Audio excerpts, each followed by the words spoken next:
Boa noite, irei discorrer sobre o trabalho do capítulo 2, nosso curso em Engenharia de Controle de Automação, acadêmico Rubens Inocêncio de Souza, e o trabalho é sobre a disciplina de instrumentação industrial, tendo como docente o professor José Diogo.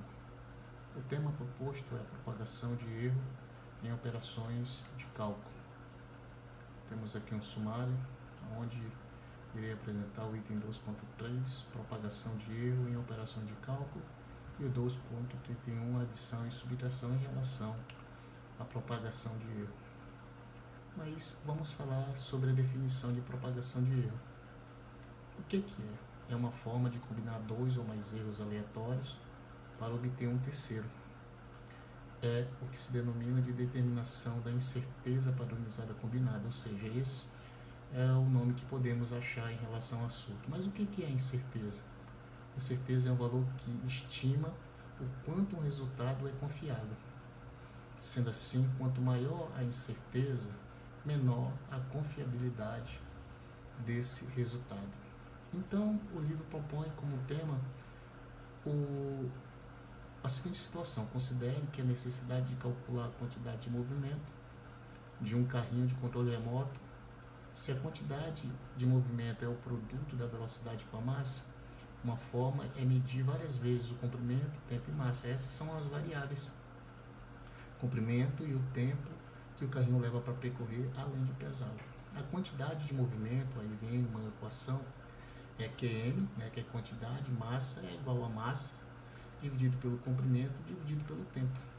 E cada um desses dados tem uma incerteza associada, que é o que a gente falou em relação à incerteza padronizada combinada, o que resultará em uma incerteza para QM. Como se propagam então essas incertezas? E é justamente o que posteriormente iremos explicar na equação acima, Então aí ele fala dessa proposta, o livro traz a demonstração do exemplo de um pêndulo, mas este discente trará um outro exemplo, sem perder o entendimento sobre o assunto do livro.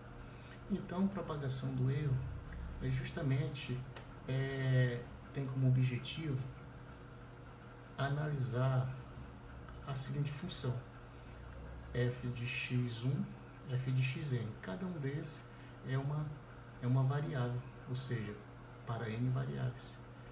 Então, cada uma dessas certezas, iremos utilizar sigma x1. Queremos calcular a incerteza da função f, ou seja, sigma f é o quê? Para isso usaremos o quê? É justamente a propagação de erros. Aí temos o seguinte: seja a função f, as variáveis x1 até xn, uma função de n variáveis, em cada um tem uma incerteza, sigma x, que é dada pela seguinte fórmula a seguir, no qual temos sigma, a função de f, Aí temos aqui uma derivada parcial, aonde iremos derivar em relação a x1, que é a primeira incerteza, e aqui a incerteza, e ambas elevada ao quadrado. Da mesma forma, x2, que seria a segunda incerteza, em relação a incertezas x2, todas essas são derivadas parciais, até xn. Então, diante da situação anterior, nós teremos um algoritmo, derivamos f em relação a cada uma das variáveis, que é o que temos aqui, e multiplicamos pela respectiva incerteza, em cada uma das variáveis.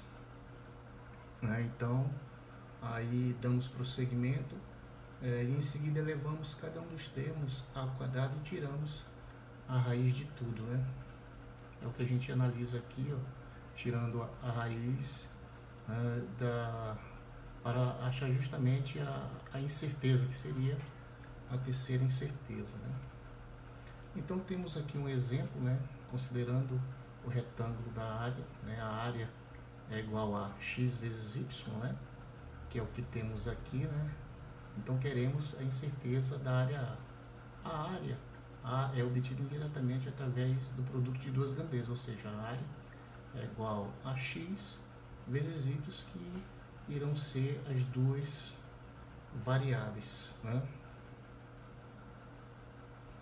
O que fazemos? Aplicando a propagação de erro, a equação que nos interessa é a área igual a x vezes y, que é igual a função de duas variáveis. Então, usamos, ou seja, usa-se a equação da propagação de erro, né? Sigma em relação à área. Aí temos aqui uma parcial em relação à primeira incerteza e depois y a segunda incerteza, só substituindo, né, toda na equação que já apresentamos anteriormente. Então, fazendo as contas, a área é igual a x vezes y, né? Então, a área em relação a x, nós teremos a seguinte derivada parcial, aonde y é constante, então derivando aqui será igual a 1 vezes y é igual a y. E da mesma forma em relação a y, né? Então temos aqui a derivada parcial, que vai ser igual a 1 vezes x é igual a x. Então pegamos esses dois valores e substituímos naquela fórmula anterior, que justamente dará sigma da área igual a raiz de y ao quadrado vezes a incerteza de x ao quadrado mais x ao quadrado vezes a incerteza de y ao quadrado, né? Então, podemos deixar esse resultado em função da área, né? Então, fazemos aqui um truquezinho, né? A área é igual a x vezes y, então x é igual a sobre y, e da mesma forma y, fazendo somente essas manipulações, né? Posteriormente pegamos esses valores, né, aqui de x e de y e substituímos naquele resultado da equação anterior que achamos, né?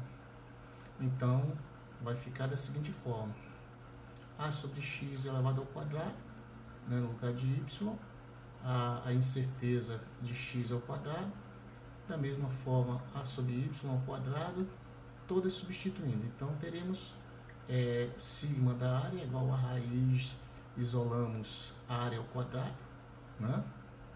Aqui a gente faz isso e sobrará isso, né?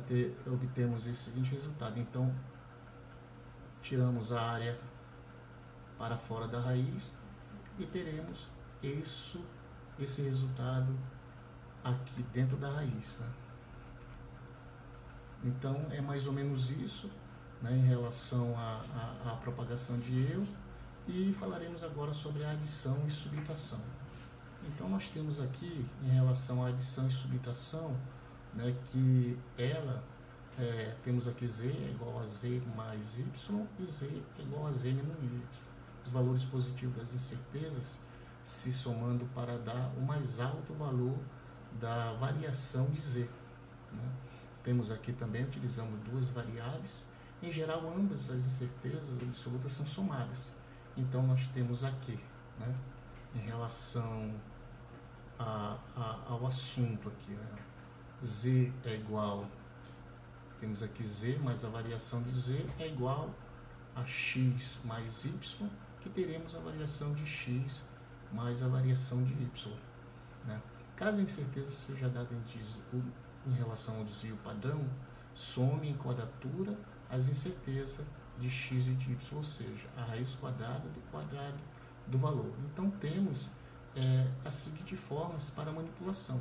Se a variação de z ela for relacionada a erros absolutos, então ΔX é igual a ΔY, ou seja, a variação dessas duas incertezas, e obteremos os valores. Se for em relação ao desvio padrão, nós temos que fazer como aqui citado, né, acerca da quadratura, a variação de z é igual à variação de x ao quadrado mais a variação de y ao quadrado sobre meio, se for dado o erro padrão.